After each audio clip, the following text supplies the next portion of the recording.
In this lecture, I will explain you formulas based on rate constant कि rate constant पर जो formula है उसे हम कैसे न्यूमेरिकल्स पर अप्लाई कर सकते हैं।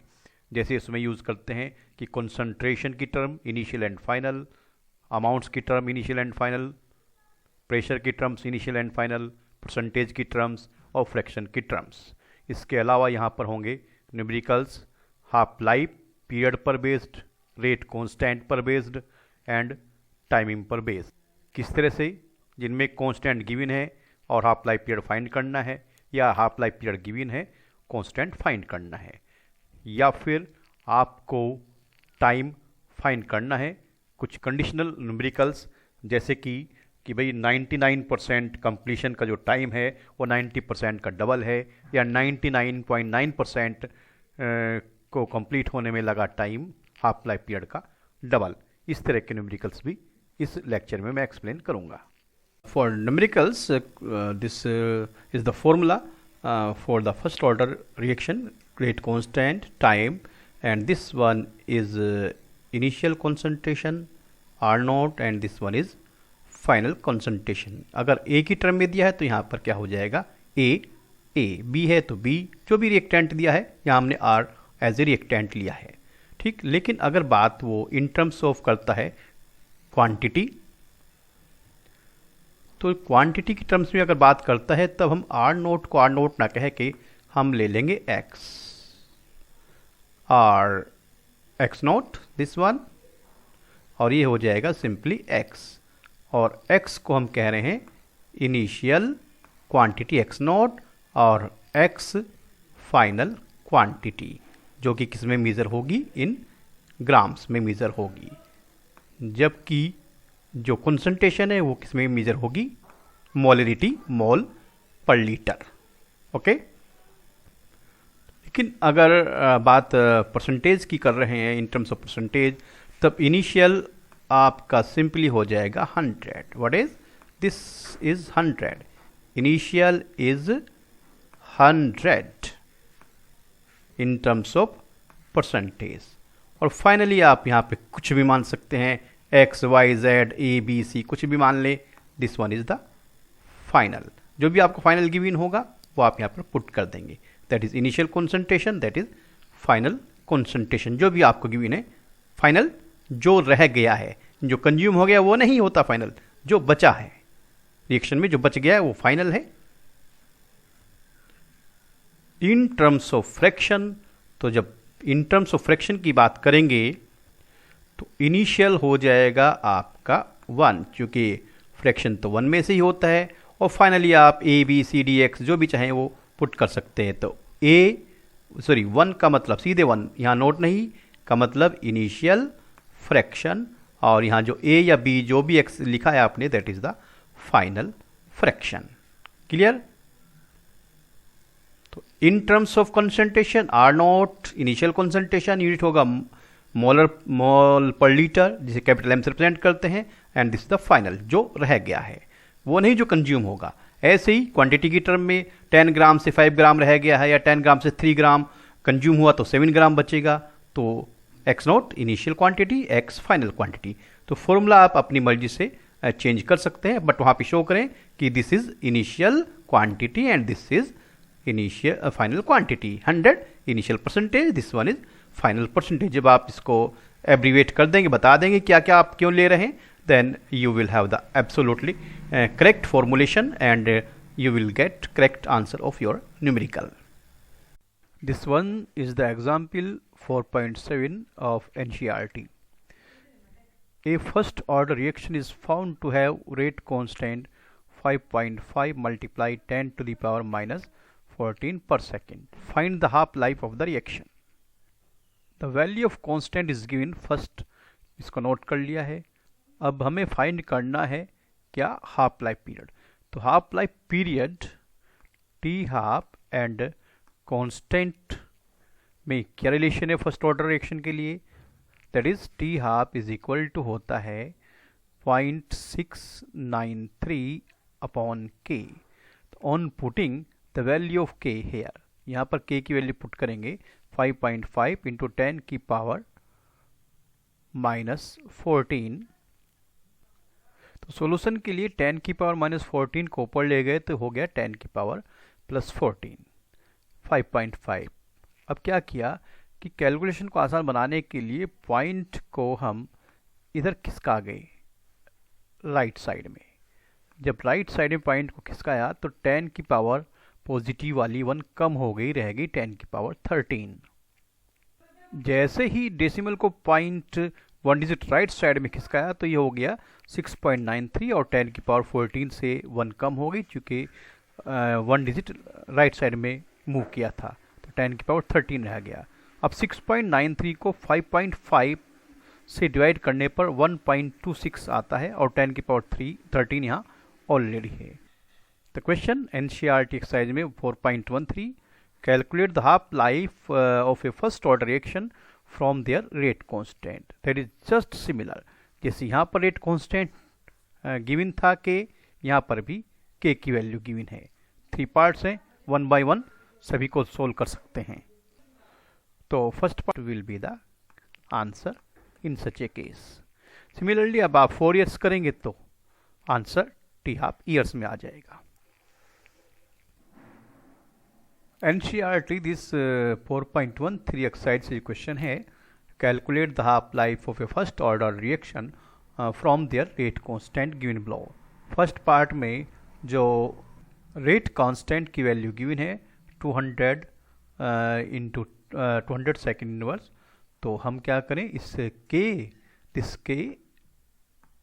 के लिए हम यूज करें 200 सेकेंड, दिस वन हियर। अब सोल्व करने के लिए हमने इस पॉइंट को इधर खिसका दिया है तो 10 की पावर -1 बन गया है और 200 को बना दिया 2 इंटू 10 की पावर 2। चूँकि डेसिमल यहाँ कहीं नहीं है तो डेसिमल इसका मतलब यहाँ से यहाँ गया है, और जब गया है लेफ्ट साइड में जितने डिजिट उतनी 10 की पावर 2, और जितना राइट साइड में गया है उतनी 10 की पावर -1। तो इस तरह से 10 की पावर 2 और ये 10 की पावर -1, 10 की पावर 2 जो ऊपर जाएगा तो ये हो जाएगा 10 की पावर -3। अब इसे 2 से सिंपली आप डिवाइड कर सकते हैं, that's easy to divide this one. 2 3 जा 6, 0.9 2 4 जा 8, 1 रिमेन 13 हो गए और 2 6 जा 12, और 10 की पावर एज इट इज़ आपकी अपनी जो आपने यहाँ पे पहले से कैलकुलेट कर लिया है 10 की पावर -3। चूँकि क्या था, सेकंड इनवर्स में था कांस्टेंट, तो हाफ लाइफ आ जाएगा इन सेकंड। अगर सेकंड पार्ट को देखें तो 2 मिनट इनवर्स है, तो यहाँ हटा दीजिए, सिर्फ ये 2 रह गया है और ये हो गया मिनट इनवर्स है, तो t½ आ जाएगा मिनट में। ठीक है, पॉइंट इधर, दैट 10 की पावर -2, और ये जब था ही नहीं तो ये भी नहीं, और सीधे सीधे आप 2 से डिवाइड कर सकते हैं, इसकी भी रिक्वायरमेंट नहीं पड़ेगी आपको, यहीं डायरेक्ट 2 से डिवाइड कर लेंगे तो मिनट इनवर्स में आंसर आ जाएगा। क्या होगा, 2 पॉइंट ऑलरेडी है, 2 3 जा 6, 2 4 जा 8 एंड 2 6 जा 12। चूँकि कांस्टेंट मिनट इनवर्स में था तो फिर आपका हाफ लाइफ पीरियड आ जाएगा मिनट में। Similarly third part can be done. Example 4.5 of NCERT. The initial concentration of N2O5 is in the following first order reaction. N2O5 gives to NO2 plus half O2 was 1.24 10 to the power -2 mole per liter at 318 Kelvin. The concentration of N25 after 60 minutes was 0.20 10 to the power -2 mole per liter. Find out the rate constant. तो हमें क्या find करना है, rate constant हमें find करना है। तो क्या गिवन है यहाँ पर values, that is this for the first order reaction this value is the initial concentration. क्यों, शुरुआत में यही दिया है हमें, और आफ्टर 60 मिनट यानी टाइम हो गया हमारे पास 60 मिनट, और दिस वन जो मिलती है हमें कंसंट्रेशन 60 मिनट के बाद, that is this must be final concentration.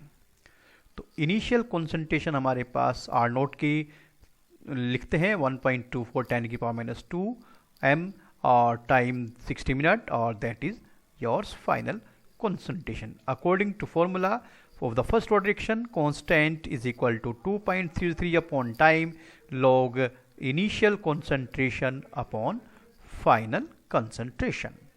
तो k 2.303 upon 60 time is given log 1.24 10 की power minus 2 that is the initial concentration upon 0.20 10 की पावर माइनस 2 फाइनल कॉन्सेंट्रेशन।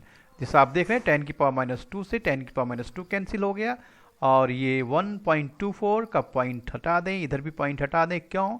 क्योंकि इधर भी राइट साइड में 2 डिजिट है, इधर भी 2 डिजिट है और 124 को 20 से डिवाइड करके आता है 6.20। अब k हो गया है 2.303 अपॉन 60 एंड लॉग, ये कैलकुलेशन पर लॉग 6.20 था। अगर लॉग टेबल हमारे पास है तो 62 के सामने 0 के नीचे देखेंगे तो आपको वैल्यू दिखाई देगी 7924 आप, और स्टार्टिंग में आप लगा देंगे डेसिमल।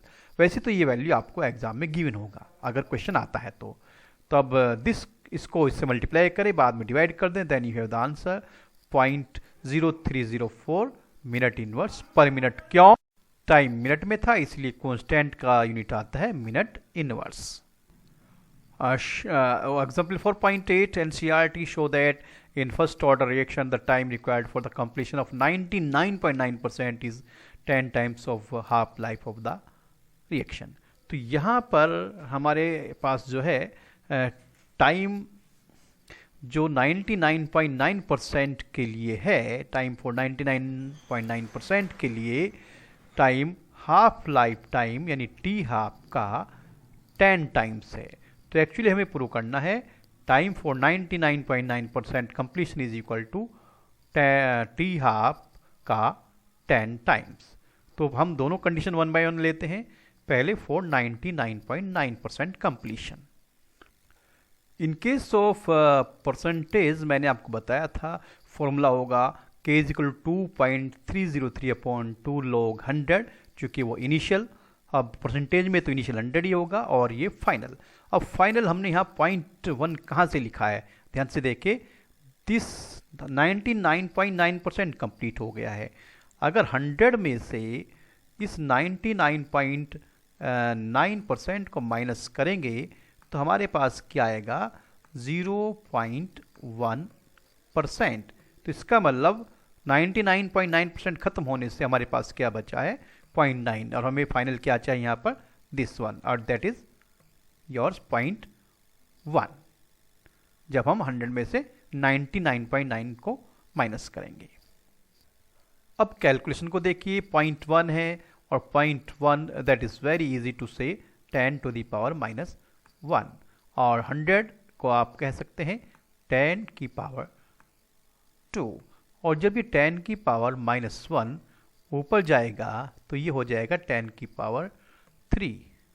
ठीक, तो बन गया log 10 की पावर 3, और 10 की पावर log 10 की पावर 3 को बोल सकते हैं 3 log 10, दिस वन 3 log 10, और log 10 की वैल्यू होती है 1, और जब 1 को 3 से मल्टीप्लाई करेंगे तो आएगा 3। That is the first equation according to given conditions for 99.9% के लिए हमने फाइंड कर लिया है कांस्टेंट। ओके, आगे सोल्व करने की जरूरत नहीं है क्योंकि हमें कंडीशन ही अप्लाई है। अब टी हाफ के लिए क्या होता है, टी हाफ के लिए बनती है बात k is equal to 0.693 upon T half. ठीक, अब ये फर्स्ट इक्वेशन में भी कांस्टेंट फर्स्ट ऑर्डर के लिए है, सेकंड में भी कांस्टेंट फर्स्ट ऑर्डर के लिए है। जब दोनों लेफ्ट हैंड साइड इक्वल हैं, इधर भी दोनों केसेस में, तो ये राइट हैंड साइड्स भी इक्वल होंगी दोनों इक्वेशंस की। This constant 2.303 into 3 upon t half, that is this, and this constant is equal to 0.693 upon t half, this one, दोनों कांस्टेंट है। अब आगे सोल्व कर रहे हैं, हमने इसे सिर्फ ले लिया है 0.23 को 3 से मल्टीप्लाई किया, सिग्निफाई कर दिया, इसको छोड़ दिया, तो 2.3 को 3 से मल्टीप्लाई करके आ गया 6.9 upon t1 is equal to 0.693 को केवल क्या ले लिया 0.69 upon T half, this one. अब क्या करें, ऐसे सोल्व करें या फिर आप ऐसे कर सकते हैं कि आपने 0.69 को मल्टीप्लाई किया t1 से और 6.9 को मल्टीप्लाई किया टी हाफ से, यानी क्रॉस मल्टीप्लीकेशन। क्या हो गया t1 इंटू 0.69, 0.69 t1, और ये हो गया 6.9 टी हाफ। तब T1 की वैल्यू फाइंड करने के लिए 0.69 को इधर डिवाइड करेंगे और जब इसको डिवाइड करेंगे तो आएगा ये 10 इंटू टी हाफ। अब ये T1 क्या बला है T1? जब हम बात कर रहे थे 99.9% कंप्लीशन के टाइम की तो उसे T1 मान लिया था। देखिए this one is the T1। क्या था? T 99.9%। इतना बड़ा बार बार लिखने में दिक्कत होती इसलिए इसको T1 कंसिडर कर लिया था। तो इस तरह से T1 is equal to 10 times of the T half, यानी T 99.9% is equal to 10 times of the T half जो हमें प्रूव करना था। That is to be proved, ये हमें प्रूव करना था and we can say hence proved. NCERT 4.18 का ये एक्सरसाइज का 4.18 NCERT एक्सरसाइज का for a first order reaction show that the time required for 99% completion is twice the time required for the 90% reaction। देखिए यहाँ पर कहा है हमें शो करना है कि 99% के लिए जो टाइमिंग है वो 90% के टाइमिंग का डबल है। तो हम 1 by 1 दोनों कंडीशन लेते हैं। फॉर 99% कंप्लीशन मैंने अभी क्वेश्चन बताया, फॉर्मूला होगा k is equal to 2.303 upon T1 log that is initial and that is final. तो परसेंटेज के केस में मैंने बार बार बताया आपको, जब बात परसेंटेज की हो तो इनिशियल क्वांटिटी हो जाती है 100 और फाइनल यहाँ 1 क्यों है? क्योंकि हम बात कर रहे हैं 99% की। जब 99% कंप्लीट हो गया है तो बचा कितना? 1। That is why this one is 1, क्योंकि फाइनल क्या बचा। तो आगे सोल्व करेंगे तो 100 है, 100 को कर सकते हैं 10 की पावर 2 और 10 की पावर 2 का log होता है 2, या ऐसे सोच लें log 100 यानी log 10 की पावर 2 और 2 यहां पर आया तो बन गया 2 log 10 और log 10 की वैल्यू 1। तो इस तरह से 2 इंटू 1 2 कैसे भी कर सकते हैं। कुल मिला के ज़्यादा बेटर रहेगा कि log 100 10 की पावर 2 होता है और 10 की पावर 2 का log होता है 2। अगर 10 की पावर 3 होता तो log होता 3, 10 की पावर 4 होता तो log होता 4। Now this is the first equation. Now for 90% completion of the reaction, तो कांस्टेंट यहाँ पे टाइम ले लिया हमने इसके लिए T2 ताकि कंफ्यूजन ना हो। 2.33 अपॉन T2 log इनिशियल, यहाँ पर भी 100 जो परसेंटेज का केस है, और फाइनली 10। क्यों? चूंकि यह है 90 और जब 100 में से 90 माइनस करेंगे, चूंकि 90 तो खत्म हो गया है तो बचेगा 10। तो इनिशियल था 100 और फाइनली 10। फिर से बताया इनिशियल 100 क्यों?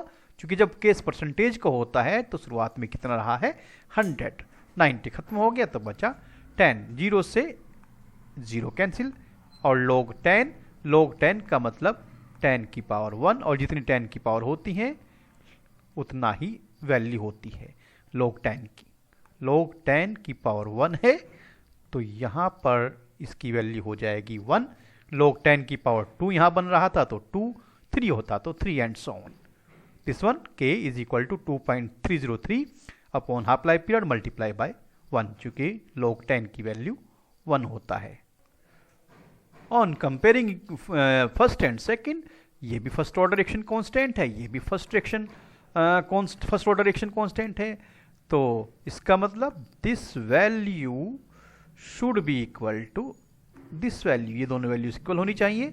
चूंकि जब लेफ्ट हैंड साइड इक्वल हैं तो राइट हैंड साइड भी इक्वल होंगे। तो 2.303 upon T1 into 2, 2.303 upon T half into 1। तो 2.303 से 2.30 कैंसिल, यहाँ से बचा 2 अपॉन T1, यहाँ से बचा 1 अपॉन T2। तो जब करेंगे क्रॉस मल्टीप्लाई तो दिस एंड दिस 1, तो यहाँ से बचा T1 is equal to 2 into T2 और T1 हमने क्या लिया था? किसके लिए? 99% के लिए। तो T1 यानी 99% completion is equal to 2 into T2 क्या था? 90% कंप्लीशन के लिए। तो क्लियर, ये क्लियर हो गया है कि 99% कंप्लीशन में जो टाइम लगेगा वो रिएक्शन के 90% कंप्लीट होने का डबल होगा। यही हमें प्रूव करना था। एनसीईआरटी एक्सरसाइज से 4.9 question, the rate constant for first order reaction is 60 per second. How much time will it take to reduce the initial concentration of the reactant to its 1/16th value? तो यहाँ पर बात time की कर रहे हैं कि कैसे टाइम फाइंड होगा। कब? जबकि आपको दिया है फर्स्ट ऑर्डर रिएक्शन में 60 second inverse, that is rate constant. इसका मतलब ये क्या है आपके पास? दैट इज रेट कांस्टेंट के 60 पर सेकेंड। किसके लिए? फर्स्ट ऑर्डर रिएक्शन के लिए। यहां पर कहा टू रिड्यूस 1/16, यानी जो शुरुआत में इनिशियल था जो भी, उसका अब रह गया है 1/16। चूंकि फ्रैक्शन में है तो इनिशियली डेफिनेटली क्या होगा? 1। जब बात फ्रैक्शन की हो तो इनिशियल क्वांटिटी होती है 1। ठीक, तो शुरू में 1 था और अब रह गया है final 1/16, that is the final value 1/16। For solving 16 को आप ऊपर ले जाएं तो हो गया log 16, और log 16 होता है 10⁴। ठीक, तो ये बनता यहां पर क्या बन जाता? ये बन जाता log 2⁴, और जो पावर 4 होती हैं वो आ जाती हैं स्टार्टिंग में यहां, जैसे कि शो किया है 4 log 2। log 2 की वैल्यू होती है 0.3010, it will be given you, आपको क्वेश्चन में गिवन होगा, और 4 दिस। अब ये हम डिवाइड कर रहे हैं अपने तरीके से। पहले सबसे पहले किया क्रॉस मल्टीप्लाई, क्योंकि जो चीज़ हमें रिक्वायर्ड होती है पहले हम उसको ले आते हैं लेफ्ट हैंड साइड में। तो ये क्या बनता? 1 × 2.303 × 4 × 0.3010, और इधर आता 60 × t, और t यहीं पे रहा तो 60 इधर डिवाइड में आ गया। आगे जब सोल्व कर रहे हैं तो 4 से 60 को 15 टाइम्स डिवाइड कर दिया है, this multiply by that divide by 15 and you have 0.0462 second after calculation. अब सेकेंड ही यूनिट क्यों टाइम का आया है? क्योंकि यहाँ पर कांस्टेंट सेकेंड इनवर्स में था, इसलिए यहाँ पर टाइम की यूनिट आती है second. Sorry, this question was not the exercise 4.9, it was 4.16 from the NCERT exercise. NCERT exercise से क्वेश्चन नंबर 4.17, तो the half life for radioactive DK of 14 carbon 5730 years, an archaeological artifact containing wood had only 80% of the carbon found in the tree. Estimate the age of the sample. Oh no, that is the 4.14. Okay. अब यहाँ पे हमें as निकालना है, अभी time की बात हो रही है। अब सेम फॉर्मूला यूज कर रहे हैं, constant is equal 2.303 upon time log initial quantity upon final quantity. अब चूंकि हमारे पास यहाँ t फाइंड करने के लिए, टाइम फाइंड करने के लिए इनिशियल और फाइनल चाहिए, तो इनिशियल तो हमारे पास 100, चूँकि गेस परसेंटेज का है तो शुरू में 100 ही रहा होगा, और अब जब देखा जा रहा है साइंटिस्ट के थ्रू तो वो कार्बन में कितना रह गया? 80 रह गया, तो फाइनल हो गया आपका 80। तो इनिशियल है, फाइनल है, के चाहिए तभी टी फाइंड कर सकते हैं। के हमें गिवन नहीं है, हमें टी हाफ गिवन है, और तो टी हाफ से पहले के फाइंड करेंगे। कैसे? चूंकि के होता है 0.693 अपॉन टी हाफ, तो इस के को अगर यहाँ हम कंसिडर करें 0.693 अपॉन टी हाफ, और टी हाफ हमारे पास है 5730 ईयर्स, तो क्या बनेगा? के 0.693 upon T half is 5730, this one 5730। तो पुट किया 2.33 अपॉन टी लॉग इनिशियल 100 और फाइनल 80। तो डिवाइड कर दिया हमने इसको 20 से, 20 4 जा 80 एंड 25 जा 100। तो क्या बचा 0.693 upon T half that is 5730 years, 2.303 upon T log 5 upon 4 को बोल सकते हैं log 5 minus log 4। Now come here, यहाँ से कैलकुलेशन दिस वन 0.693 अपॉन 5730 जो कि टी हाफ है, ताकि के हम लेके चल रहे हैं 2.303 टी हमें फाइंड करना है। log 5 की वैल्यू होती है 0.6990, आपको गिवन होगा एग्जाम में। log 4 की वैल्यू होती है 0.6021, ये भी आपको एग्जाम में गिवन होगा। तो 0.6990 में से 0.6021 माइनस करेंगे तो आता है 0.0909, and after cross multiplication and solving you have time in years. क्यों? चूंकि शुरू में ही हम क्या लेके चले थे हाफ लाइफ को ईयर्स में। जब हाफ लाइफ ईयर्स में है तो कांस्टेंट आएगा के ईयर इनवर्स में और टाइम होगा ईयर्स में। Exercise 4.19 now question from NCERT. A first order reaction takes 40 minute for 30% decomposition, यानी 30% तो डिकम्पोज हो गया है। यही जानना जरूरी है कि हमारे पास ये डिकम्पोज हुआ पोर्शन है या बचा हुआ है। Calculate half life period. तो time here 40 minute for 30% completion, यानी यहाँ पर इससे परसेंटेज का केस है तो इनिशियली क्या मान के चलेंगे आप 100, और फाइनली आपके पास होगा 70। क्यों होगा 70? चूंकि 30 खत्म हो गया है और इनिशियल शुरू में 100 मानेंगे, चूंकि किस परसेंटेज का है तो 100 माइनस 30 बचा 70 फाइनल, और टाइम यहाँ पर 40 मिनट। हमें फाइंड करना है टी हाफ। टी हाफ के लिए हमें चाहिएगा कांस्टेंट, और कांस्टेंट होता है 0.693 अपॉन टी हाफ। तो कांस्टेंट की जगह के यहाँ पर यूज़ करना था फॉर्मूले में हमें, पर के ना यूज़ करके हमने यूज़ कर लिया 0.693 अपॉन टी हाफ। चूँकि के से हमें कोई मतलब नहीं है कांस्टेंट से, इसलिए k is replaced by 0.693 upon T half is equal to k कहें या 0.693 T half upon T half कहें, equal to 2.303 upon time, this one is the time given here 40 minute, log 100 initial quantity, 70 final, चूंकि 30% decompose हो गया है। 0 cancelled by 0, तो बचा log 10 upon 7 को बोल सकते हैं log 10 माइनस log 7, इधर बाकी एज इट इज है। log 10 की वैल्यू 1 गिवन नहीं होगी, आपको लर्न होनी चाहिए, और log 7 की वैल्यू आपको गिवन होगी 0.8451। तो क्या करेंगे, 1 में से पहले 0.8451, चूंकि पहले ब्रैकेट सोल्व करते हैं, आया 0.1549। क्लियर? बाद में क्या करेंगे, ये क्रॉस मल्टीप्लाई कर लेते हैं।